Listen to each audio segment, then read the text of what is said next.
আসলে শিয়ারা মুসলমান না, তাদের আকীদা কুফরি আকীদা। তাদের কাছে মক্কা মদিনার চাইতে নাজাফ শহর অধিক পবিত্র। আল্লাহ বলছেন, যদি পৃথিবীর সব মানুষ কাফের হয়ে যাওয়ার আশঙ্কা আমার না থাকতো, তাহলে আমি কাফেরদের বাড়িঘর, তাদের ফার্নিচার, তাদের সিঁড়ি, তাদের ঘরের দরজা সব স্বর্ণ রূপা দিয়ে বানাই দিতাম। তাহলে তুমি কাফের হয়ে গেলে তোমার সুবিধা, দুনিয়াতে তুমি স্বর্ণের বাড়িঘরও পাই যাবে, কোনো অসুবিধা নেই, আল্লাহ দিতেই থাকবে খালি। এজন্য দেখবেন আজকে দুনিয়া কাফেরা না সব বিশাল সম্পদের মালিক, যত কাফের রাষ্ট্র আছে সব ধনী। আল্লাহ বলছেন আমি স্বর্ণ দিয়ে দিয়ে তাদের বাড়িঘর বানাই দিব। আসসালামু আলাইকুম ওয়া রাহমাতুল্লাহি ওয়া বারাকাতুহু। আলহামদুলিল্লাহি ওয়াহদা ওয়াসসালাতু ওয়াসসালামু আলা মান লা নাবিয়্যা বা'দা ওয়া আলা আলিহি ওয়া সাহবিহি ওয়া মাওয়ালা। আজকের খুতবায় আমরা যে বিষয়টি সংক্ষিপ্তভাবে আলোচনা করার চেষ্টা করব ইনশাআল্লাহ, বিষয়টি হলো উজুবুত তাহাকুম ইলা মা আনজালাল্লাহ ওয়া তাহরিমুত তাহাকুম ইলা গায়রিহি। বিষয়টি আমরা জানি যে আমরা ধারাবাহিকভাবে একটি বই থেকে আমাদের বর্তমানে খুতবা চলছে। তো বইটি যার লিখিত, তিনি হলেন বর্তমান সৌদি আরবের সম্মানিত গ্র্যান্ড মুফতি ডক্টর সালেহ বিন ফাউজান আব্দুল্লাহ আল ফাউজান হাফেজাহুল্লাহ। তার বইটি হলো মুহাদারাত ফিল আকীদা ওয়াদ দাওয়া। তো এই বই থেকেই আমরা ধারাবাহিক গুরুত্বপূর্ণ বিষয়গুলোর উপরে আমরা খুতবা দিয়ে আসছি। এর আগে অনেকগুলো বিষয়ের উপরে আমরা এই বই থেকে খুতবা পেশ করছি। আজকে ওনার এই একটা মুহাদারা, ওনার একটা লেকচার, যে বিষয়ের উপরে, বিষয়টি হলো উজুবুত তাহাকুম ইলা মা আনজালাল্লাহ, অর্থাৎ আল্লাহ রাব্বুল আলামিন যা কিছু নাজিল করেছেন, আল্লাহর নাজিলকৃত বিধান দিয়ে বিচার ফয়সালা করা, এটা একজন মুসলিমের উপরে ফরজ। ওয়া তাহরিমুত তাহাকুম ইলা গায়রিহি, আল্লাহ রাব্বুল আলামিনের বিধান ছাড়া, আল্লাহর আইন ছাড়া অন্য কারো আইন দিয়ে বিচার ফয়সালা করা মুসলিমের জন্য হারাম। তো এই অধ্যায়ে শাইখ হাফেজাহুল্লাহ তিনি কোরআন সুন্নাহ থেকে এই বিষয়টির উপরেই তিনি এই মুহাদারা, এই আলোচনাটি করেছেন। তো আমরা এখানে তার এই লেকচারটাই আজকের খুতবায় আমরা আলোচনা করব ইনশাআল্লাহ।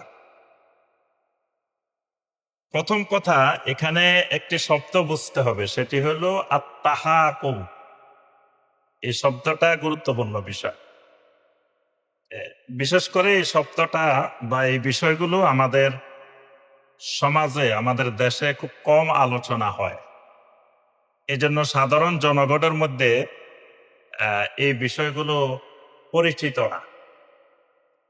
এজন্য সাধারণ জনগণ আল্লাহর আইন মেনে নামাজ পড়তে চায়, কিন্তু আল্লাহর আইন মেনে বিচার ফয়সালা চায়। তারা মনে করে ওইগুলো মনে হয় ব্যক্তিগত জিনিস, আর নামাজ পড়া এটা মনে হয় ইবাদত। কিন্তু ইবাদতটা শুধু কিছু কাজের মধ্যে সীমাবদ্ধ না। মানব জীবনের যত দিক আছে, যত বিভাগ আছে, প্রত্যেকটি দিক এবং বিভাগের সাথে আল্লাহ রাব্বুল আলামিনের ইবাদত সম্পৃক্ত। এজন্য একজন মুসলিমদের আইন কিভাবে রচিত হবে এবং কোন মুসলিমদের মধ্যে যতগুলো বিরোধ হবে, এই বিরোধের ফয়সালা কিভাবে হবে এবং ফয়সালার জন্য যে আদালত প্রতিষ্ঠিত হবে, সেই আদালত কি রকম হবে, এগুলো সব আল্লাহ রাব্বুল আলামিন কোরআনে কারিমে বিস্তারিত বর্ণনা করে দিয়েছেন এবং নবী সাল্লাল্লাহু আলাইহি ওয়াসাল্লাম বাস্তব জীবনে প্রয়োগ করে দেখিয়ে দিয়েছেন। তো প্রথম কথা,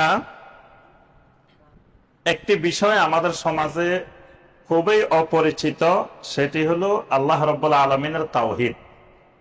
তাওহীদ সম্পর্কে আমাদের বিশেষ করে এই অঞ্চলের মুসলিমদের জ্ঞান একেবারে নিম্ন লেভেলের। তাওহীদের জ্ঞান নাই বললেই চলে। এই তাওহীদের জ্ঞান না থাকার কারণে দেখবেন বাংলাদেশের মুসলিম শিয়া সুন্নি বুঝে না। শিয়া কি জিনিস, সুন্নি কি জিনিস, এই বিষয়টা উপলব্ধি করে না। বলে যে শিয়ারা শিয়া হইলে কি হয়েছে, এরা তো মুসলমান। এরা শিয়া ঠিক আছে, কিন্তু শিয়া হইলে অসুবিধা কি, এরা তো মুসলমান। এই জন্য আমার মুসলমান ভাই, এই জন্য মুসলমানের জন্য তো দোয়া করতে হবে, মুসলমানকে সহযোগিতা করতে হবে। কিন্তু আসলে শিয়ারা মুসলমান না। শিয়া যে সম্প্রদায়, এদের সাথে আমাদের যে পার্থক্যটা, এটা ইমানি পার্থক্য, এটা আমলি পার্থক্য না। যেমন হানাফি, সাহাফি, মালকি, হাম্বলি, এগুলো হলো আমলি পার্থক্য। কিন্তু শিয়া, সুন্নি, খারেজি, মোতাজিলা, জাবরিয়া, কাদরিয়া, এগুলো আমলি পার্থক্য না, আমলের ইখতিলাফ না, এগুলো ইমানি ইখতিলাফ। মূলত আকীদার ইখতিলাফ। মূলত শিয়ারা মুসলমান না, তাদের আকীদা কুফরি আকীদা, তাদের আকীদায় অসংখ্য শিরকি আকীদা। তারা নবী সাল্লাল্লাহু আলাইহি ওয়াসাল্লামের রিসালাতে পরিপূর্ণ বিশ্বাসী না। তারা মনে করে নবী হওয়ার কথা, রাসূল হওয়ার কথা আলী রাদিয়াল্লাহু তাআলা আনহু। জিবরিল আলাইহিস সালাম ভুলবশত মুহাম্মদ সাল্লাল্লাহু আলাইহি সাল্লামের কাছে চলে গেছে। নাউযুবিল্লাহ। এই বিশ্বাসটাই তো পুরা ঈমানকে ধ্বংস করে দেয়, এটাই তো কাফের হওয়ার জন্য যথেষ্ট। এজন্য ওদের আজান দেখবেন, ওদের আজান যদি শুনেন, তারা আশহাদু আন্না মুহাম্মাদার রাসূলুল্লাহ এটা দুইবার বলার পরে বলে আশহাদু আন্না আলিয়ান ওয়ালিয়ুল্লাহ। তাদের কাছে এই ওয়ালিয়ুল্লাহর বিশেষ অর্থ আছে, আল্লাহর ওয়ালির এই বেলায়েতের বিশেষ অর্থ আছে। তারা আজানের মধ্যে যেটা রাসূল সংযুক্ত করেন নাই, তারা সংযুক্ত করে নিছে যে আশহাদু আন্না আলিয়ান ওয়ালিয়ুল্লাহ। তাহলে আজান ইবাদত গুলা তারা নিজেদের মন গড়া বানাইছে। নামাজও দেখবেন, তাদের নামাজ দেখবেন মন গড়া। এবং তারা মক্কা মদিনায় গেলে মক্কা মদিনার মাটির উপরে পর্যন্ত তারা সেজদা দেয় না। তারা নাজাফ শহরের মাটি রাখে সাথে, ওই মাটির উপরে সেজদা দেয়। দেখবেন তাদের প্রত্যেকের কাছে একটা একটা মাটি থাকে, এবং তারা এই ফ্লোরের মধ্যে সেজদা দেয় না, ওই মাটির উপরে সেজদা দেয়। ওই মাটিটা নাজাফের মাটি। আলী রাদিয়াল্লাহু তাআলার কবর হলো নাজাফ। নাজাফকে তারা আশরাফ বলে, নাজাফ আল আশরাফ। আমি যে এবার উমরা সফরে যখন সাফা মারওয়া সাই করতেছিলাম, তো তখন দেখি যে শিয়াদের একটা গ্রুপ আসছে। তাদের প্রত্যেকের যে ব্যাগের মধ্যে, তারপরে মহিলাদের যেই হেজাব পড়ছে উপরে দিক, এই সবগুলার মধ্যে বড় করে লেখা আন নাজাফ আল আশরাফ। তো পরে আমি সবাইকে দেখাইলাম যে দেখেন যে মক্কা শরীফ আর মদিনা শরীফ যেটা শিয়ারা আবিষ্কার করছে। মক্কা কিন্তু কোন জায়গায় মক্কা শরীফ লেখা নাই। পুরা মক্কা ঘুরলে আপনি কোন জায়গায় মক্কা শরীফ পাবেন, লেখা আছে মক্কা আল মুকাররামা। মদিনা শরীফ কোথাও লেখা নাই, মদিনা আল মুনাওয়ারা। কিন্তু শিয়ারা এটাকে আবিষ্কার করছে মক্কা শরীফ, মদিনা শরীফ। কেন? ওই শরীফের চাইতে, শরীফ মানে মর্যাদা সম্পন্ন, শরীফ মানে সম্ভ্রান্ত, আর শরীফের উপরে হলো আশরাফ। আশরাফ মানে অধিক মর্যাদা সম্পন্ন। তাদের কাছে মক্কা মদিনার চাইতে নাজাফ শহর অধিক পবিত্র। নাউযুবিল্লাহ। এটাই তো ঈমান নষ্ট হওয়ার জন্য, কাফের হওয়ার জন্য যথেষ্ট। যেখানে একজন মুসলিমের কাছে সবচাইতে আল্লাহর জমিনে শ্রেষ্ঠ জমিন মক্কা মুকাররমার জমিন। নবী সাল্লাল্লাহু আলাইহি ওয়াসাল্লাম বলেছেন ওয়াল্লাহি ইন্নাকা লাখাইরু আরদিল্লাহ, যে আল্লাহর কসম মক্কা তুমি জমিনের মধ্যে সবচাইতে সেরা, সবচাইতে শ্রেষ্ঠ। কিন্তু তারা মক্কার জমিনকে শ্রেষ্ঠ মনে করে না। নাজাবকে আশরাফ মনে করে। এজন্য বড় বড় করে লিখে রেখেছে আন নাজাব আল আশরাফ।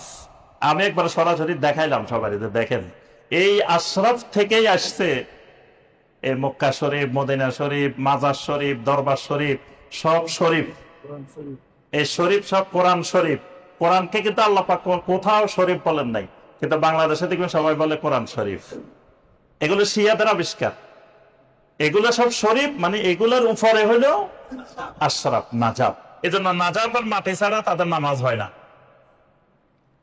তারা সাহাবায়ে কেরামদের অধিকাংশ সাহাবীকে কাফের মনে করে, অধিকাংশ সাহাবীকে মুরতাদ মনে করে।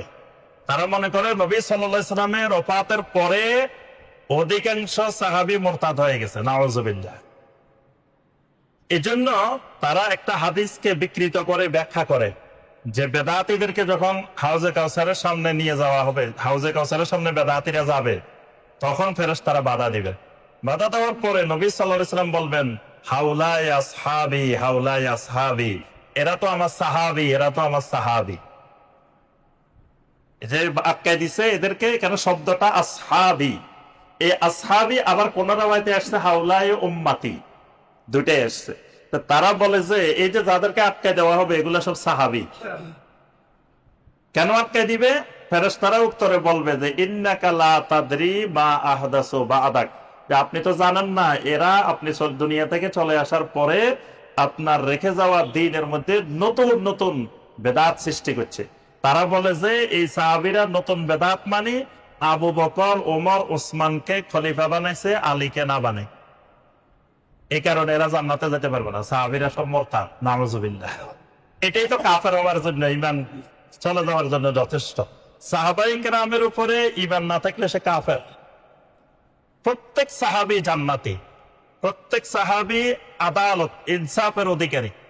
একজন সাহাবীর ব্যাপারে যদি কেউ খারাপ মন্তব্য করে সে কাফের হয়ে যাবে। কারণ সাহাবীদের ব্যাপারে আল্লাহ রাব্বুল আলামিন সূরা তাওবার 100 নম্বর আয়াতে সরাসরি জান্নাতের সুসংবাদ দিয়েছে সকল সাহাবীকে। সেখানে যদি একজন সাহাবীর ব্যাপারে আমার কোনো সন্দেহ থাকে, এটাই ঈমান চলে যাওয়ার জন্য যথেষ্ট। তারা অধিকাংশ সাহাবীকে মুরতাদ মনে করে। আমরা যে কোরআনে কারীম তেলাওয়াত করি, আমাদের সামনে যে কোরআন, ওদের কোরআনের মধ্যে আরো 10-15টা সূরা বেশি আছে। তাদের কোরআনের মধ্যে আরো 10-15টা সূরা বেশি, যে সূরাগুলো আমাদের কোরআনের মধ্যে নাই। তো এই সূরাগুলো পাইছে কোথায়? এই সূরাগুলো ইহুদিদের লিডার আব্দুল্লাহ বিন সাবা, সে যখন ইসলাম গ্রহণ করে তখন সে ইসলাম গ্রহণ করছে ইসলামটাকে ধ্বংস করার জন্য, নষ্ট করার জন্য। ছদ্মবেশে সে মুসলিম হয়েছে, কিন্তু ইসলামের ক্ষতি করার জন্য। এরা মিলে এই সূরাগুলো কোরআনের মধ্যে সংযোজন করছে, কোরআনের মধ্যে যুক্ত করছে। তো কোরআনে কারিমের মধ্যে একটা শব্দ সংযোজন করলে সে তো ইহুদি খ্রিস্টানদের চেয়েও আরো খারাপ। তারা 14-15টা সূরা কোরআনে সংযোজন করছে, যেটা আমাদের কোরআনের মধ্যে নাই। আমরা যে কোরআনটা পড়ি, যে কোরআনটা বিশ্বাস করি, এটা সমস্ত সাহাবায়ে কেরামের ইজমার ভিত্তিতে কোরআন লিখিত হয়েছে, সংকলিত হয়েছে। এর মধ্যে একজন সাহাবীও বিরোধিতা করেন নাই, সমস্ত সাহাবীর ঐক্যমতে। তো তারা সাহাবী মানে না, এই সাহাবী না মানার কারণে ওই কোরআনও মানে না। কারণ এই কোরআন সংকলন করছে আবু বকর রাদিয়াল্লাহু তাআলা আনহু, কোরআন সংকলন করছে ওসমান রাদিয়াল্লাহু তাআলা আনহু। তো তাদেরকে মানে না, মানে কোরআনে মানে না তারা। এরপরে নবী সাল্লাল্লাহু আলাইহি ওয়াসাল্লামের যে হাদিসগুলো, আমরা যে বুখারী, মুসলিম, তিরমিজি, আবু দাউদ যে হাদিসের গ্রন্থগুলোকে আল্লাহর কোরআনের পরে আমরা সবচাইতে বিশুদ্ধ মনে করি, যেগুলো আমরা বাস্তব জীবনে যেগুলো থেকে আকীদা গ্রহণ করি, আমল গ্রহণ করি, তারা এই হাদিসের গ্রন্থগুলোকে একটাও মানে না।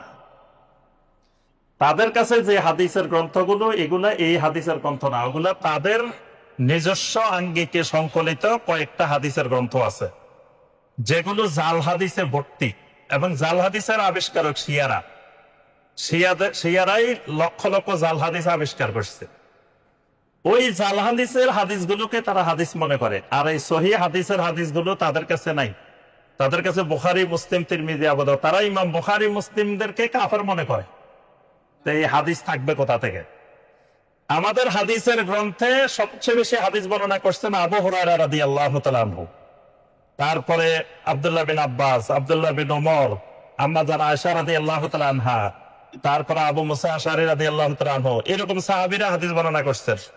তাদের গ্রন্থে এসব সাহাবী থেকে কোনো হাদিস নেই। আবু হুরায়রার কোনো হাদিস নাই, আম্মা জান আয়েশার কোনো হাদিস নাই, ইবনে আব্বাসের কোনো হাদিস নাই, ইবনে ওমরের কোনো হাদিস নাই। মানে এই সমস্ত সাহাবীদের কোনো হাদিসকে তারা মানে না। আচ্ছা, এরপরে আসেন খোলাফায়ে রাশেদিনের 4 জন খলিফাকে মেনে নেওয়া মুসলিমের উপরে ফরজে আইন। কেউ যদি একজন সাহাবীকে, একজন খলিফাকে না মানে, সে কাফের হয়ে যাবে। এই জন্য আমরা প্রত্যেক খুতবায় 4 জন খলিফার নাম ধরে দোয়া করি। দেখবেন বাংলাদেশের 3 লক্ষ মসজিদে, সব মসজিদে এই আবু বকর, ওমর, ওসমান, আলী রাদিয়াল্লাহু তাআলা আনহুম, এদের নাম ধরে দোয়া করা বাধ্যতামূলক। সব মসজিদে দোয়া হয়, নাম ধরে ধরে দোয়া হয়। এই 4 জন খলিফার একজন খলিফাকে অস্বীকার করলে, একজন খলিফার ব্যাপারে খারাপ মন্তব্য করলে, তাহলে তার ঈমান থাকবে না। তারা 3 জন খলিফাকে কাফের মনে করে। আবু বকরের নাম শুনলে তারা রাদিয়াল্লাহু তাআলা আনহু বা কিছু বলা তো দূরের কথা, তারা বলে লানাতুল্লাহি আলাইহি, নাউযুবিল্লাহ। ওমরের নাম শুনলে বলে লানাতুল্লাহি আলাইহি। ওসমান রাদিয়াল্লাহু তাআলার নাম শুনলে বলে লানাতুল্লাহি আলাইহি। পুরা ইরানে এবং শিয়াদের মধ্যে আবু বকর নামে, ওমর নামে, ওসমান নামে কোন ব্যক্তি নেই। এই নামগুলোই নিষিদ্ধ ওইসব দেশে রাখলে তাকে হত্যা করা হয়। এমনকি ইরাকে যার নাম আবু বকর পাইছে, যার নাম ওমর পাইছে, তাকে হত্যা করছে তারা। আবু বকর নাম রাখছে কেন, ওমর নাম রাখছে কেন, ওসমান নাম রাখছে কেন, আয়েশা নাম রাখছে কেন?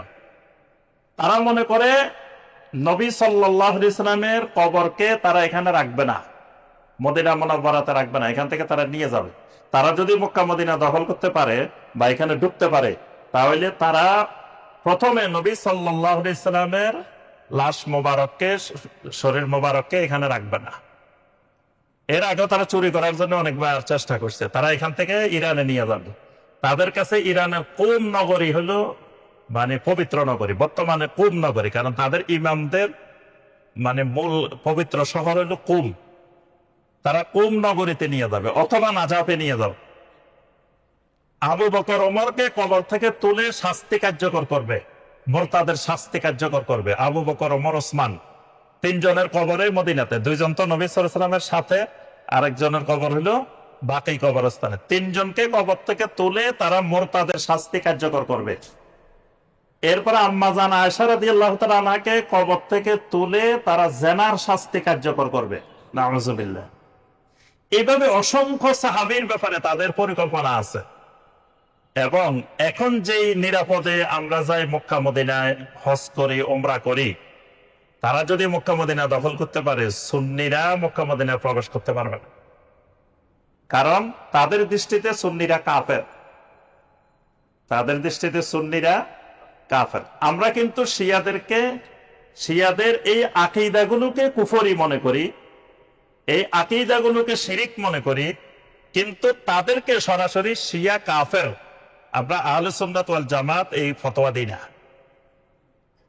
সুন্নিদের মত হলো যে শিয়ারা তাদের আকীদা কুফরি, আকীদা শিরিক, কিন্তু ঢালাও ভাবে আমরা বলি না যে সব শিয়া কাফের, শিয়ারা কাফের, এই ফতোয়া দিই না। যদি শিয়ারা কাফের ফতোয়া দেওয়া হয়, তাহলে তারা মক্কা মদিনায় প্রবেশ করতে পারবে না। মক্কা মদিনায় কোনো কাফের প্রবেশ করা নিষিদ্ধ। এই জন্য আজ পর্যন্ত আহলে সুন্নাতের উলামারা সরাসরি তাদেরকে কাফের ফতোয়া দেন নাই।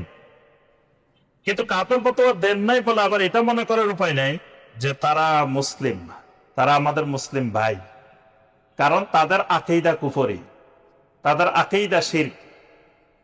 তো এই যে আকীদার জ্ঞান না থাকার কারণে দেখবেন বর্তমানে বাংলাদেশের কত মুসলিম শিয়া প্রীতি, শিয়া ভালোবাসা, শিয়াদের জন্য গায়বানা জানাজা, শিয়াদের জন্য দোয়া মানে করে ফেলতেছে। জি, তাহলে এর মূল কারণ তাওহীদের জ্ঞান নেই, তাওহীদের জ্ঞানে অনেক পিছিয়ে। এজন্য মুসলিমের সব সমস্যার সমাধান একমাত্র লা ইলাহা ইল্লাল্লাহ, তাওহীদের ভিতর। এই জন্য নবী সাল্লাল্লাহু আলাইহি ওয়াসাল্লাম পুরা মক্কা মুকাররমার এত সমস্যা, সমস্ত সমস্যার সমাধানের জন্য মানুষকে শুধু বলছেন ইয়া আইয়ুহান নাস কুলু লা ইলাহা ইল্লাল্লাহ তুফলিহু। ও মানুষেরা, তোমরা শুধু লা ইলাহা ইল্লাল্লাহ বলো, তুফলিহু তুফলিহু ফিদ দুনিয়া ওয়া ফিল আখিরা। এই লা ইলাহা ইল্লাল্লাহর ভিতরে দুনিয়ারও সমস্ত সফলতা, আখিরাতেরও সফলতা। সুবহানাল্লাহ। বাহ্যিকভাবে মনে হতে পারে লা ইলাহা ইল্লাল্লাহর মধ্যে দুনিয়ার এত সমস্যার সমাধান কেমনে? সব সমস্যার সমাধান লা ইলাহা ইল্লাল্লাহর ভিতরেই আছে। তো লা ইলাহা ইল্লাল্লাহর এই জন্য জ্ঞান অর্জন করা ফরজে আইন। তো এই বিষয়টা আমরা এই জন্য বললাম, আজকের যে বিষয় আমাদের খুতবা, আত-তাহাকুম। এই তাহাকুমটা বুঝতে হলে তাওহীদ বুঝতে হবে। তাওহীদ প্রথমত কয় প্রকার বলেন তো দেখি? যে 3 প্রকার। কি কি? তাওহীদুর রুবুবিয়্যাহ, তাওহীদুল আসমা ওয়াস সিফাত, তাওহীদুল উলুহিয়্যাহ। আচ্ছা, এবার বলেন দেখি তাওহীদুল উলুহিয়্যাহ কয় প্রকার? 3 প্রকার। কি কি? খালি একজনে বলছে। আর দেখেন যে এই এত মুসল্লির মধ্যে যদি একজনে বলে, এই মসজিদে তো একজনে বলছে, আমি অনেক জায়গায় দেখছি 4-5 হাজার মুসল্লি, 12,000 মুসল্লির মধ্যে একজনে বলতে পারে না, এরকম জায়গাও আছে। তাহলে অবস্থাটা কোন পর্যায়ে দেখেন? তাওহীদের কোনো জ্ঞান নাই, তাওহীদ বুঝে না, তাওহীদ জানে না। তাহলে তাওহীদুল উলুহিয়্যাহ যেটা, এটা আবার কয় প্রকার? 3 প্রকার। একটা হলো তাওহীদুল মাহাব্বাহ, ভালোবাসার তাওহীদ। আরেকটা হলো তাওহীদুত তাআ, আনুগত্যের তাওহীদ। আরেকটা হলো তাওহীদুন নুসুক ওয়াস শাআয়াত। আমরা এই মসজিদে কিন্তু অসংখ্যবার আলোচনা করতে করতে আজকে 20 বছর নূহ আলাইহিস সালামের মতো এই মসজিদে এমন কোন আলোচনা নাই, নবদা সরকার বাড়ি মসজিদে হয় নাই। আমার মনে হয় এমন কোন বিষয় পৃথিবীতে আর বাকি নেই যে বিষয়ের আলোচনা এখানে হয় নাই। তো দুঃখজনক হলো যে স্টুডেন্ট যে হারে পড়ালেখা করার দরকার ছিল ওই হারে পড়ালেখা করে নাই। করলে অনেক দূর আগে যেতে পারতো, কারণ এই সুযোগ কাজে লাগায় নাই। এই সুযোগ জীবনে সবসময় আসে না। হয়তো নদ্দা সরকার বাড়ির ইতিহাসে অতীতে আসে নাই, কিয়ামত পর্যন্ত এই সুযোগ আসবে কিনা সেটা আল্লাহ পাক ভালো জানে। হয়তো মাঝখানে কিছু সময় আল্লাহ পাক এই সুযোগ দিছিলেন, কিন্তু সুযোগটা কাজে লাগানো যায় নাই, সুযোগটার সদ্ব্যবহার হয় নাই, এই জন্য ছাত্র তৈরি হয় নাই। কিন্তু এমন কোন বিষয় নাই আমরা এই মসজিদে খুতবা দিই নাই। তাহলে এই তাওহীদ 3 প্রকার এবং তাওহীদুল উলুহিয়্যাহ বলছে কয় প্রকার? 3 প্রকার। তাহলে আমরা এই 3 প্রকার বলার কারণ আজকের এই বিষয়টা ওই প্রকারের মধ্যেই আছে। তাওহীদুল তাআ যেটা 2 নম্বর, আনুগত্যের তাওহীদ। আনুগত্যের তাওহীদটা 3টা জিনিস। আনুগত্যের তাওহীদ হলো 3টা জিনিস। একটা হলো আল হুকুম, একটা হলো আত-তাহাকুম, আরেকটা হলো আত-তাহকিম। এই 3টা শব্দ আমরা বারবার বলছিলাম মনে রাখার জন্য। একটা হলো আল হুকুম, একটা হলো আত-তাহাকুম, আর একটা হলো আত-তাহকিম। কোরআনে কারিমে এই 3টা শব্দ অনেক গুরুত্ব দিয়ে আল্লাহ রাব্বুল আলামিন বারবার আলোচনা করেছেন। তো বিষয়টা ওই যে কম আলোচনা হয়, আনকমন, এই কারণে মানে এগুলো পড়াশোনা না করলে আপনার এগুলো মনে থাকবে না। এটা খুব ভালো করে পড়াশোনা করতে হবে। বিশেষ করে আমার যে তাওহীদের বই পড়তে হবে, তাওহীদি ঈমান ও আমল গড়ি, শিরিক মুক্ত ঈমান ও আমল গড়ি, কুফর মুক্ত ঈমান ও আমল গড়ি, এগুলো পড়লে তখন বিষয়টা আরো স্পষ্ট হবে। তো 3টা বিষয় হলো আল্লাহর আনুগত্য। মানে আনুগত্যের তাওহীদ বলতে 3টা জিনিসকে বোঝায়। একটা হলো হুকুম, একটা হলো তাহাকুম, একটা হলো তাহকিম। মানে আমি আল্লাহর আনুগত্য করি, এটা বোঝা যাবে কেমনে? কিভাবে আল্লাহর আনুগত্য করব? 1 নম্বর আনুগত্য হলো যে আমি এই জমিনে আর কারো গোলাম না, আমি একজনের শুধু গোলাম। আমি এই জমিনে গোলাম শুধু কয়জনের? একজনের। আমার মালিক কয়জন? একজন। তাহলে আমি জমিনে আমার মালিক আগে ঠিক করে ফেলছি যে আমার মালিক একজন, আমি শুধু ওই মালিকেরই গোলাম। তাহলে আমার আশেপাশে যারা আছে এরাও আমার মতো গোলাম, ওই মালিকেরই গোলাম। আমরা এখানে যারা আছে সবাই ওই মালিকেরই গোলাম, কিন্তু আমাদের মালিক একজন। তাহলে এখন কথা হলো, আমি আইন মানবো, হুকুম মানবো কার? আপনাদের সবাই না আল্লাহ? আপনারা তো আমার মতোই গোলাম। তা এক গোলাম আরেক গোলামের আইন মানবে কেন? যিনি আমার মালিক আমি একমাত্র তার আইন মানবো। এটাই হলো এই তাওহীদুত তাহার 1 নম্বর কথা। আল হুকুম, হুকুম মানে আইন। হুকুম মানে বিধান, হুকুম মানে আদেশ, হুকুম মানে নির্দেশ। কোরআনে কারিমে অনেক আয়াত পাবেন আল্লাহ পাক বলছেন ইনিল হুকমু ইল্লা লিল্লাহ, ইনিল হুকমু ইল্লা লিল্লাহ, যে তোমাকে আইন দেওয়ার অধিকার একমাত্র আল্লাহ। আল্লাহ ছাড়া আল্লাহর বান্দাকে কেউ আইন দিতে পারে, আল্লাহর বান্দার জন্য কেউ কোনো আইন রচনা করতে পারে না, কারণ বান্দা গোলাম একমাত্র আল্লাহর, আইনও দিব একমাত্র আল্লাহর।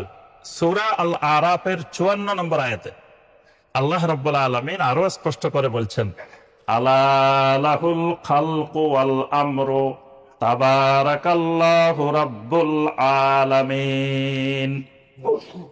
আলা লাহুল খালকু ওয়াল আমরু, জেনে রাখো সৃষ্টি একমাত্র আল্লাহর, সুতরাং ওই সৃষ্টির উপরে হুকুমও চলবে, আইনও চলবে একমাত্র আল্লাহর। সৃষ্টি একমাত্র আল্লাহর, আইনও হবে, হুকুমও হবে একমাত্র আল্লাহর। তাহলে আমি যদি জীবনের সর্বক্ষেত্রে একমাত্র আল্লাহর আইন মানি, এটা তাওহীদ মানলাম।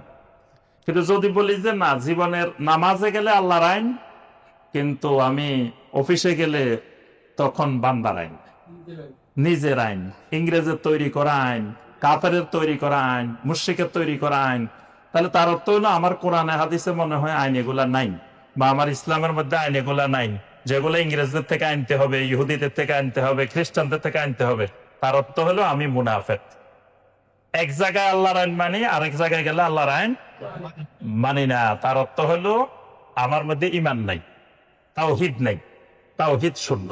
তাহলে তাওহীদ পর এক নম্বর কথা, জীবনের সর্বক্ষেত্রে আইন হবে কার? একমাত্র আল্লাহ। দুই নম্বর কথা তাহাকুম। তাহাকুম মানে কি? তাহাকুম মানে হলো জীবনের বিভিন্ন ক্ষেত্রে মানুষের মধ্যে বিভিন্ন বিষয় নিয়ে দ্বন্দ্ব হবে।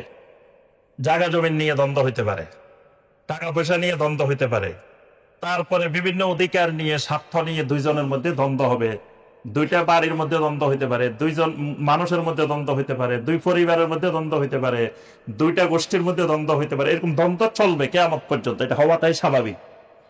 এখন এই দ্বন্দ্বগুলোর সমাধান কিভাবে হবে, এইটার নাম তাহাকুম। এটার সমাধান তিন পদ্ধতিতে হইতে পারে। এক পদ্ধতি সমাজের প্রচলিত পদ্ধতি, আরেক পদ্ধতি যিনি বিচার করবেন ওনার নিজের পদ্ধতি, আরেক পদ্ধতি আল্লাহর পদ্ধতি, আল্লাহর দেওয়া পদ্ধতি।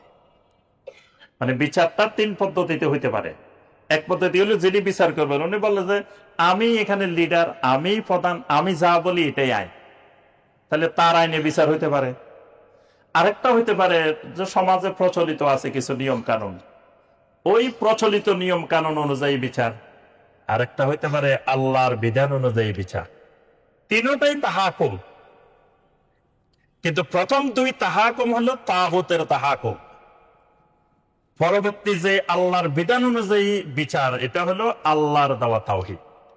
এটাই হলো আল্লাহর দেওয়া তাওহীদ। কোন লোক যদি বিচার ফয়সালার ক্ষেত্রে আল্লাহর বিধান না মানে, তার অর্থ হলো সে তাওহীদ মানে না, তাওহীদ থেকে দূরে, তার ঈমানের মধ্যে তাওহীদ নেই। আরেকটা হলো তাহকিম।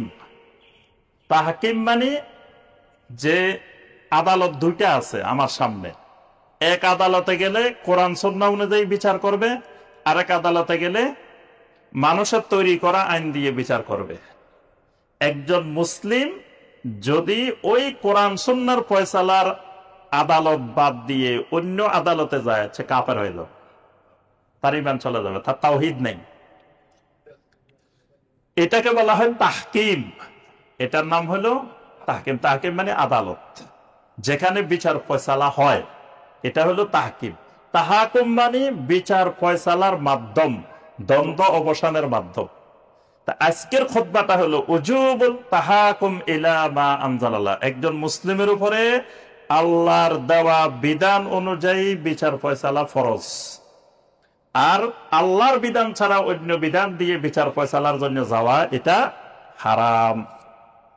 এই ব্যাপারে তিনি এখানে প্রথমে একটি আয়াত উল্লেখ করেছেন সূরা আল হাদীদের 25, সূরা আল বাকারার 213 নম্বর আয়াত। আল্লাহ সুবহানাহু ওয়া তাআলা বলেন, কানান নাসু উম্মাতান ওয়াহিদাতান ফাবাআসাল্লাহুন নাবিয়্যিনা মুবাশশিরিনা ওয়া মুনযিরিন ওয়া আনসালা মা'হুমুল কিতাবা বিল হাক্কি লিয়াহকুমা বাইনান নাসি ফীমা ইখতালাফু ফীহি। মানুষেরা এক উম্মতেই ছিল। এরপরে আল্লাহ রাব্বুল আলামিন তার নবীদেরকে পাঠাইলেন মুবাশশিরিন এবং মুনজিরিন করে, সুসংবাদদাতা এবং ভীতি প্রদর্শনকারী রূপে পাঠাইলেন। ওয়া আনসালা মা'হুমুল কিতাবা বিল হক, প্রত্যেক নবীর সাথে আল্লাহ পাক সত্য সহকারে একটি কিতাব নাজিল করেছেন। কেন কিতাবটা দিবেন? লিয়াহকুমা বাইনান নাসি ফীমা ইখতালাফু ফীহি, মানুষের মধ্যে যত রকমের মতবিরোধ হবে, দ্বন্দ্ব হবে, সব কিছু মানুষের মধ্যে ওই কিতাব দিয়ে ফয়সালা করার জন্য। সুবহানাল্লাহ।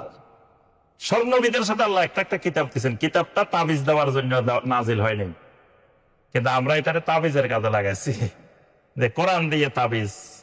কোরআন খতম করে করে আমরা ওই যে মানুষ মরে গেলে কোরআন খতম, বিভিন্ন সময় সময় কোরআন খতম করার কাজে লাগাইছি। কিন্তু আল্লাহ পাক বলেন, আমি নবীদেরকে কিতাবটা দিয়েছিলাম এই জন্য লিয়াহকুমা বাইনান নাস, কিতাব দিয়ে মানুষের মধ্যে বিচার করার জন্য। কিতাবের মধ্যে জানার শাস্তি আছে, জানা করলে রায় হবে কিতাব দিয়ে।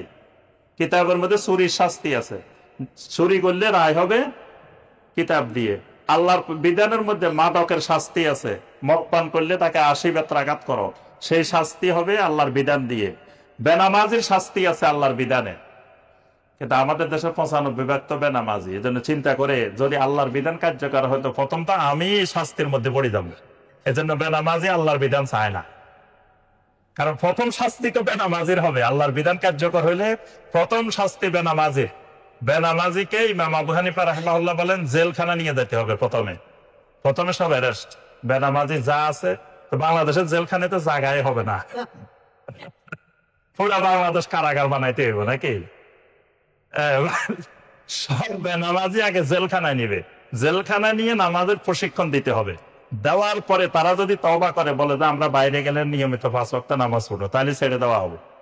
এখন এরপরে কেউ যদি কয় না আমি নামাজ পড়বো না, তার মৃত্যুদণ্ড হবে।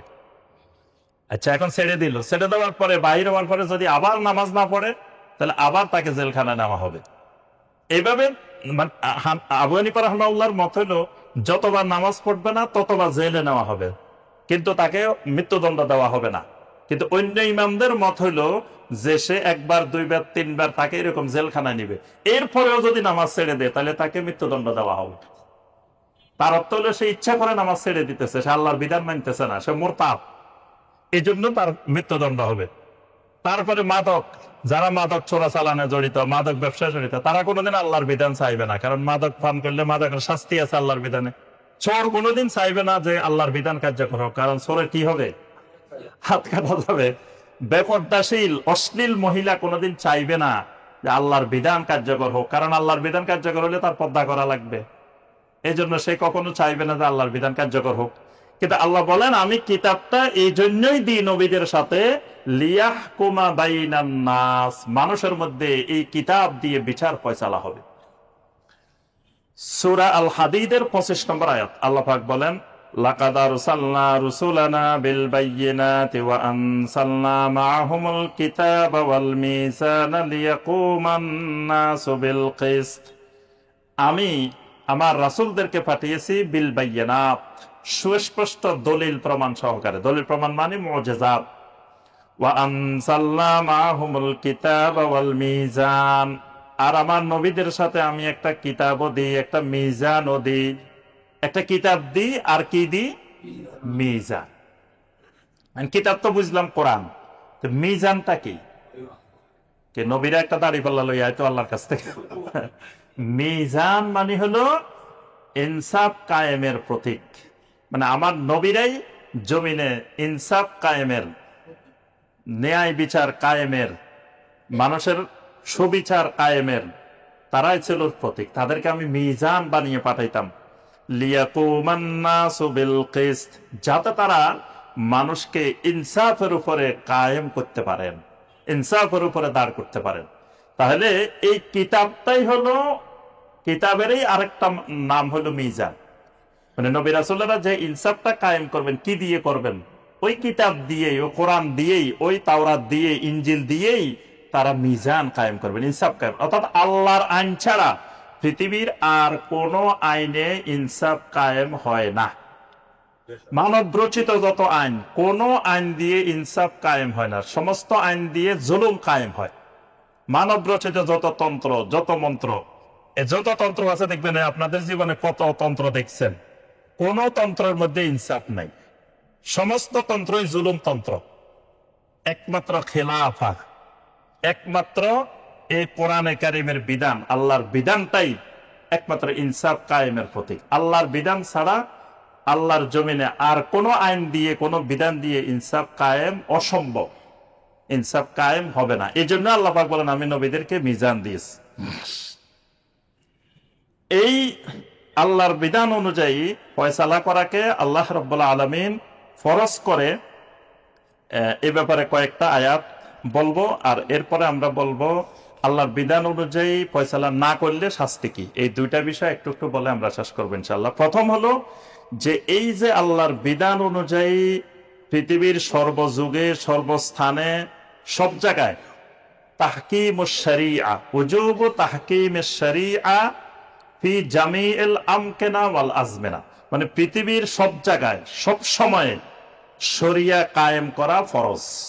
শরিয়া আইন বাস্তবায়ন করা মুসলিমের উপরে ফরজ। শরিয়া কি? শরিয়া মানে আইন। আইনকে আরবিতে শরিয়া বলে। মানে কোরআন এবং সহিহ হাদিসে আল্লাহর দেওয়া যে আইনগুলো আছে, এই আইনগুলোর এক শব্দে নাম হলো শরিয়া। তো কেউ যদি বলে আমি শরিয়া মানি না, তার অর্থ হলো উনি পুরা কোরআনে মানে না, সুন্নাহে মানে না, ইসলামে মানে না। কেউ যদি বলে না ইসলাম মানে কিন্তু শরিয়া আইন মানে না, তাও ইসলাম মানা হবে না। শরিয়া আইন মানা প্রত্যেক মুসলিমের উপরে ফরজে। মানা খালি ফরজে আইন না, এটা বাস্তবায়ন করা ফরজে আইন। শরিয়া আইন মানা, নিজে মানা এবং এটা বাস্তবায়নের প্রচেষ্টা চালানো। যাদেরকে আল্লাহ রাব্বুল আলামিন যেখানে দায়িত্বে বসাবেন, তাদের উপরে ফরজে আইন এটা বাস্তবায়ন করা। তারা বাস্তবায়ন না করলে আল্লাহর কাছে জবাবদিহি করতে হবে। ধরেন আমাদের সরকারে যারা আছেন, তাদের উপরে এখন ফরজ হয়ে গেছে আল্লাহর বিধান বাস্তবায়ন করা। তারা যদি আল্লাহর এই বিধানগুলো বাস্তবায়ন না করে, কিয়ামতের ময়দানে তারা আল্লাহর কাছে আসামি হিসেবে দাঁড়াইতে হবে। আমরা যারা ধরেন সাধারণ জনগণ, আমরা তো আর চাইলে এটা বাস্তবায়ন করতে পারবো না। আমাদের কাজ কি?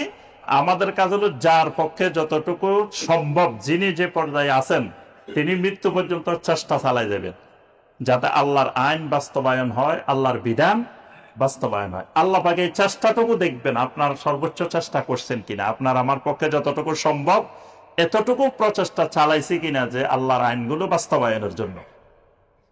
তো এই শরিয়া এটা ফরজ।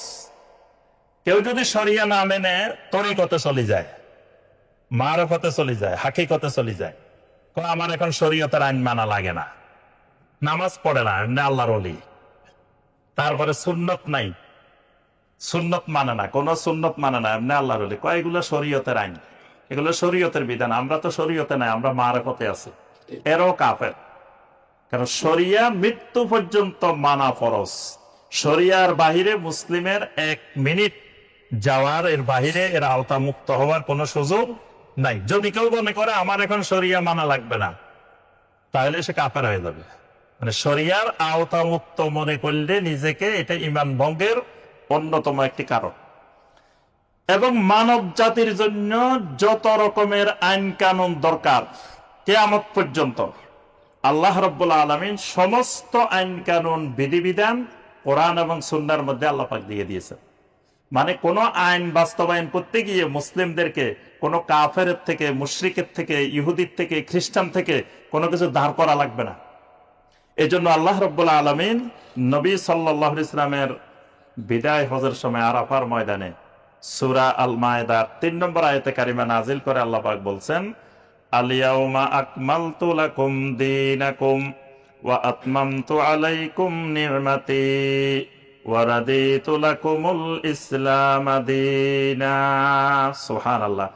আজকের এই দিনে তোমাদের জন্য তোমাদের দিনকে আমি একেবারে পরিপূর্ণ করে দিলাম। সুবহানাল্লাহ। আকমালতু, আকমালতু মানে একেবারে কামালিয়াত, কানায় কানায় পরিপূর্ণ, মানে কিয়ামত পর্যন্ত মানব জাতির যা দরকার সবই কোরআনের মধ্যে আমি সম্পূর্ণ করে দিচ্ছি।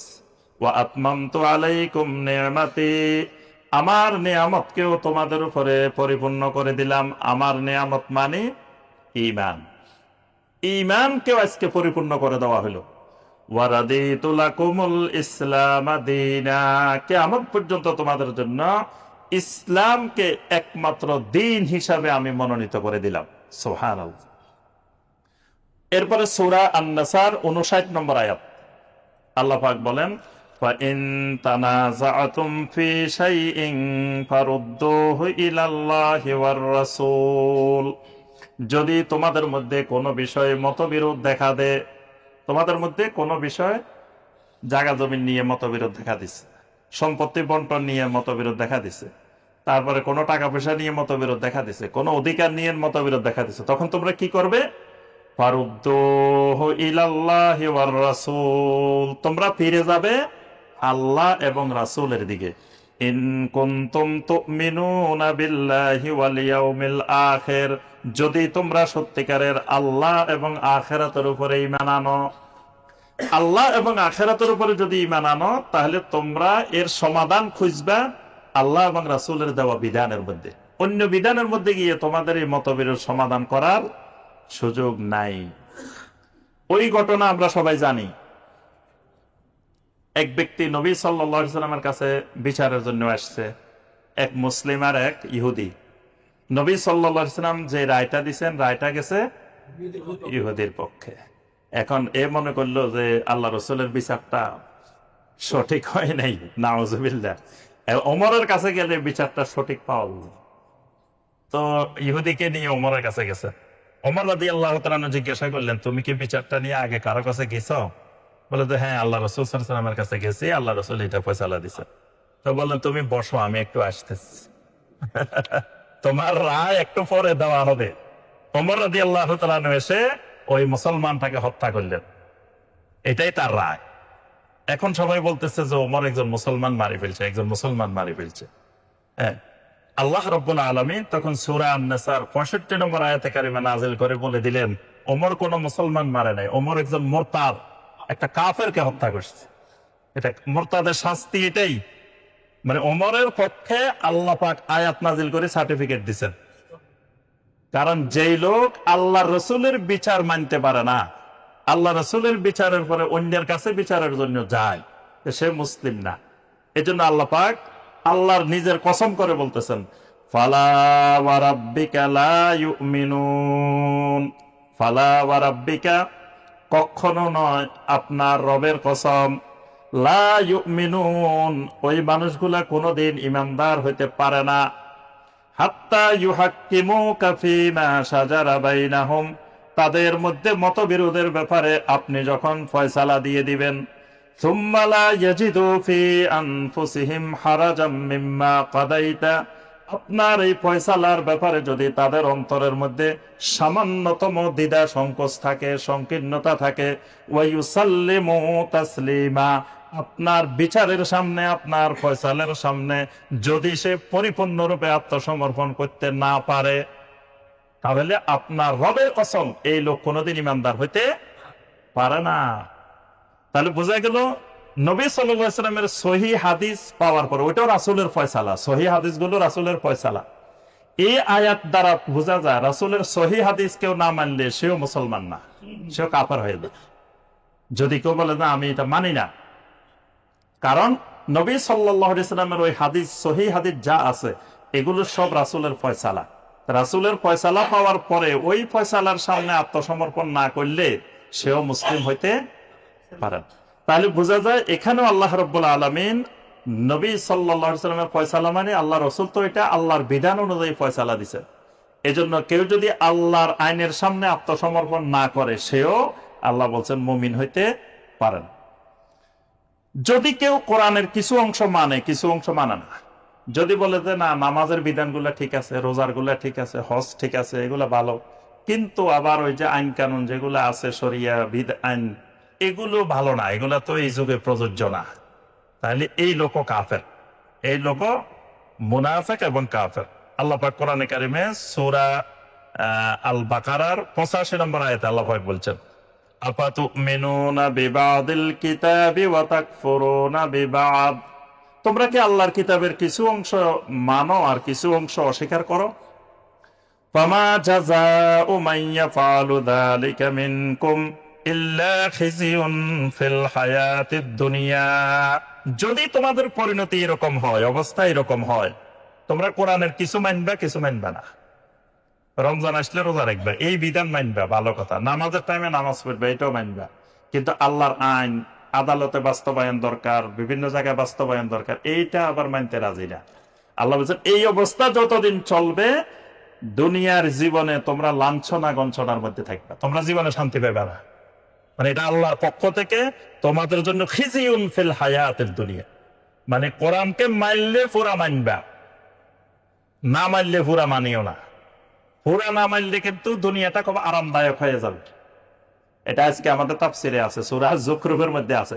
আল্লাহ বলছেন যদি পৃথিবীর সব মানুষ কাফের হয়ে যাওয়ার আশঙ্কা আমার না থাকতো, তাহলে আমি কাফেরদের বাড়িঘর, তাদের ফার্নিচার, তাদের সিঁড়ি, তাদের ঘরের দরজা সব স্বর্ণরূপা দিয়ে বানাই দিতাম।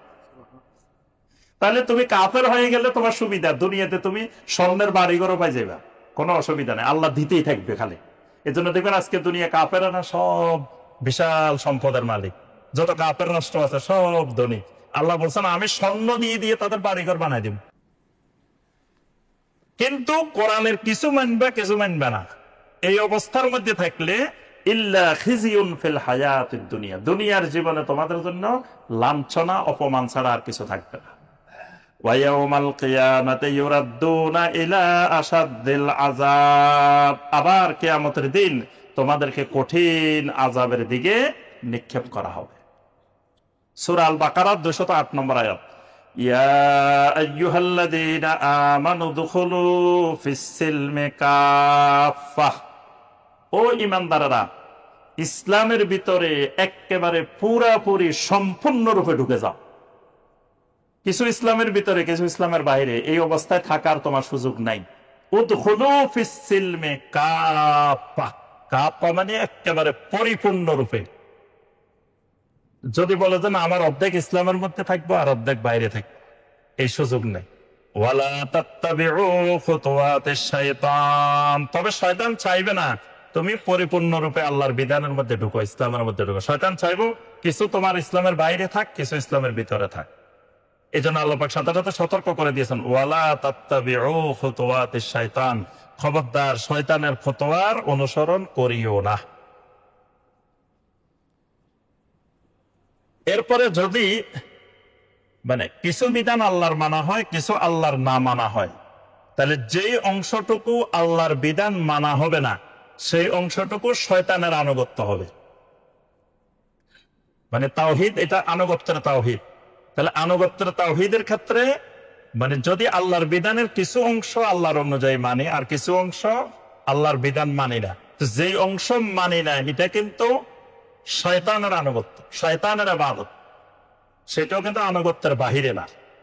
যেমন সূরা আল আনআমের 121 নম্বর আয়াত আল্লাহ পাক বলছেন, ওয়া ইন্নাশ শায়াতিনা লায়ুহুনা ইলা আউলিয়াইহিম লিউজাদিলুকুম ওয়া ইন আতাতুমুহুম ইন্নাকুম লামুশরিকুন, শয়তান জমিনে তার ওলি যারা আছে, তার অভিভাবক যারা, তার বন্ধু যারা, এদের কাছে শয়তান বিভিন্ন ধরনের ওহী প্রেরণ করে। আল্লাহ যেমন ওহী পাঠায়, শয়তানও তার বন্ধুদের কাছে এরকম ওহী পাঠায়, লিউজাদিলুকুম, যেগুলো দিয়ে তারা তোমাদের সাথে তর্ক বিতর্ক ঝগড়াঝাটিতে লিপ্ত হয়। ওয়া ইন আতাতুমুহুম ইন্নাকুম লামুশরিকুন, যদি তোমরা ওই শয়তানের বিধানগুলো মেনে চলো তাহলে তোমরা মুশরিক, শয়তানের আনুগত্য করো তাহলে তোমরা লামুশরিকুন, তোমরা অবশ্যই মুশরিক হয়ে যাবা। এজন্য ওই ইহুদিদেরকে, খ্রিস্টানদেরকে আল্লাহ পাক বলছেন যে তারা আল্লাহকে বাদ দিয়ে তারা তাদের আলেম ওলামাদেরকে, রাজনৈতিক নেতাদেরকে তারা রব বানিয়েছে। সূরা তাওবার 31 নম্বর আয়াত, যে এরা ইত্তাখাযু আহবারাহুম ওয়া রুহবানাহুম আরবাবাম মিন দুনিল্লাহ, যে এরা এদের রাজনৈতিক নেতা এবং ধর্মীয় নেতাদেরকে আল্লাহকে বাদ দিয়ে রব বানাইছে। তা আল্লাহকে বাদ দিয়ে রব কেমনে বানায়? অর্থাৎ ওই তাদের বানানো আইন তারা ফলো করছে, অনুসরণ করছে। এই জন্য যখন আল্লাহর আইন বাদ দিয়ে কারো আইন মানা হবে, তখন সে তার রব হয়ে যাবে। তখন ওই কবরে মার রাব্বুকা জিজ্ঞেস করলে আর রব্বি আল্লাহ বলতে পারবে না। এই জন্যই প্রশ্নটা কবরে 1 নম্বর প্রশ্ন, যে তোমার রবকে। এটার সাথে, এই তাহাকুমের সাথে তাওহীদুর রুবুবিয়্যাতেরও সম্পর্ক আছে। মুনাফিকের আলামত বর্ণনা করতে গিয়ে আল্লাহ পাক সূরা আন-নাসার 60 নম্বর আয়াতে বলছেন, আলাম তারা ইলাল্লাযীনা ইয়াজউমুনা আন্নাহুম আমানু বিমা উনজিলা ইলাইকা ওয়া মা উনজিলা মিন ক্বাবলিক। আপনি কি ওই মানুষগুলোকে দেখেন নাই, যে মানুষগুলো ধারণা করে এবং জোর দাবি করে বলে যে আল্লাহ আপনার উপরে যা নাজিল করছেন, আপনার আগে যা নাজিল হয়েছে, এগুলো তারা ঈমান আনে।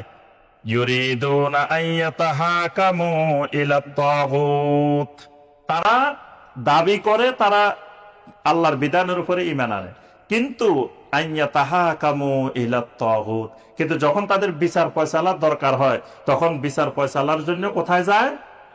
তাগুতের কাছে, মানে আল্লাহর আইনের কাছে যায় না। ওই আল্লাহর আইনের বিপরীতে যে আইন কানুন আছে, সেখানে যায় বিচার ফয়সালার জন্য। এই জন্য আইনজীবীর পেশা ইসলামে হারাম, আইনজীবীর পেশা ইসলামে জায়েজ নাই। কারণ যে আইন দিয়ে সে তর্ক বিতর্ক করবে, সেখানে যুক্তি দাঁড় করাবে, এটা কুফরি আইন, কোরআন সুন্নাহর আইন না। কোরআন সুন্নাহর আইনে আইনজীবী হওয়া জায়েজ, কিন্তু যে আদালতে কোরআন সুন্নাহর আইন নেই, সে আদালতে ওই আইনজীবী হওয়া জায়েজ নেই, হারাম। আইনজীবীর ইনকাম এই জন্য হারাম হবে। যদি কুফরি আইন দিয়ে, এবং খালি হারাম না, মানে ইমান চলে যাওয়ার সম্ভাবনা আছে। কারণ কুফরি আইনের পক্ষে যদি সে যুক্তিতর্ক উপস্থাপন করে, কুফরি আইন দিয়ে যদি আদালতে দাঁড়ায়, কারণ আল্লাহ বলছেন যে মুনাফিকের বৈশিষ্ট্য হলো এরা দাবি করে কোরআনের উপরে ঈমান আনে, কিন্তু বিচার ফয়সালার জন্য যায় ইলা তাগুত ওয়াকাদ উমিরু আন ইয়াকফুরু বিহি, অথচ তাদেরকে নির্দেশ করা হয়েছিল তারা যেন তাগুতি আইনকে প্রত্যাখ্যান করে, অগ্রাহ্য করে, কিন্তু সেখানে তারা তাগুতি আইন দিয়েই বিচার ফয়সালা করতে সন্তুষ্ট থাকে। তার অর্থ হলো এরা মুনাফিক। আল্লাহ সুবহানাহু ওয়া তাআলা একসাথে সূরা আল মায়েদার 3টা আয়াত বলছেন, ওয়ামান লাম ইয়াহকুম বিমা আনজালাল্লাহু ফাউলাইকা হুমুল কাফিরুন ওয়ামান লাম ইয়াহকুম বিমা আনজালাল্লাহু ফাউলাইকা হুমুজ জালিমুন ওয়ামান লাম ইয়াহকুম বিমা আনজালাল্লাহু ফাউলাইকা হুমুল ফাসিকুন। সূরা আল মায়েদার 44, 45, 47। প্রথম বলছেন যারা আল্লাহর বিধান অনুযায়ী বিচার ফয়সালা করে না, তারা কাফের। তারপর আয়াতে বলছেন তারা জালেম। তারপর আয়াতে বলছেন তারা ফাসিক। 3টা কথা বলছেন। ইবনে আব্বাস রাদিয়াল্লাহু তাআলা আনহুমা বলেন, কেউ যদি আল্লাহর বিধানকে মনে করে যে এই যুগে কার্যকর না, বা আল্লাহর বিধান সে অস্বীকার করে, তাহলে সে কাফের হয়ে যাবে। কেউ যদি আল্লাহর বিধান মানে, কিন্তু মানার পরেও সে বাস্তবায়ন করে না, তাহলে সে ফাসিক। মানে তার ব্যক্তির স্তর অনুযায়ী কাফেরও হবে, জালেমও হবে, ফাসিকও হবে। আচ্ছা, এবার আসি আমরা আরেকটা পয়েন্ট সংক্ষেপে বলি, সেটা হলো এই তাহাকুম ইলা গায়রি মা আনজালাল্লাহ, মানে আল্লাহর বিধান ছাড়া, আল্লাহর আইন ছাড়া অন্য আইন দিয়ে বিচার ফয়সালা করলে তার শাস্তিটা কি? প্রথম কথা আল্লাহ পাক সূরা আল আহজাবের 36 নম্বর আয়াতে বলছেন, ওয়ামা কানা লিমুমিনিন ওয়ালা মুমিনাতিন ইযা কাদাল্লাহু ওয়া রাসূলুহু আমরান আইয়াকুনা লাহুমুল খিয়ারাতু মিন আমরিহিম ওয়া মান ইয়াসিল্লাহা ওয়া রাসূলাহু ফাকাদ দাল্লা দালালাম মুবিনা। কোন মুমিন পুরুষ, কোন মুমিন নারীর জন্য এটা বৈধ নয় যে আল্লাহ এবং রাসূল কোন আইন দিলে, সিদ্ধান্ত দিলে, ফয়সালা দিলে সে মানবে কি মানবে না, এই ব্যাপারে এখতিয়ার গ্রহণ করা যাবে না। যদি কেউ আল্লাহ এবং রাসূলের নাফরমানি করে, ফাকাদ দাল্লা দালালাম মুবিনা। এই ফাকাদ দাল্লা দালালাম মুবিনা, এই কথাটা যেখানে ব্যবহার হবে এটা ঈমান ভঙ্গের কারণ। ফাকাদ দাল্লা দালালাম মুবিনা মানে সে এমন গুমরাহির মধ্যে চলে গেছে যেটা প্রকাশ্য গুমরাহি। দলালাম মুবিনা, দলালাম মুবিনা অথবা দলালাম বাঈদা, এই দুইটা যদি শব্দ আল্লাহ কোনো ক্ষেত্রে ব্যবহার করেন তার অর্থ এটা তার ইমান ভেঙে যাবে। তো কোন ইমানদার যদি আল্লাহ এবং রাসূলের ফয়সালা মানতে অস্বীকার করে অথবা মানতে ইতস্তত বোধ করে অথবা মেনে নিতে রাজি হয় না, তাহলে তার ইমান ভেঙে যাবে। এবার ইমান ভেঙে গেলে তো পরিণতি কি সেটা আমরা সবাই জানি।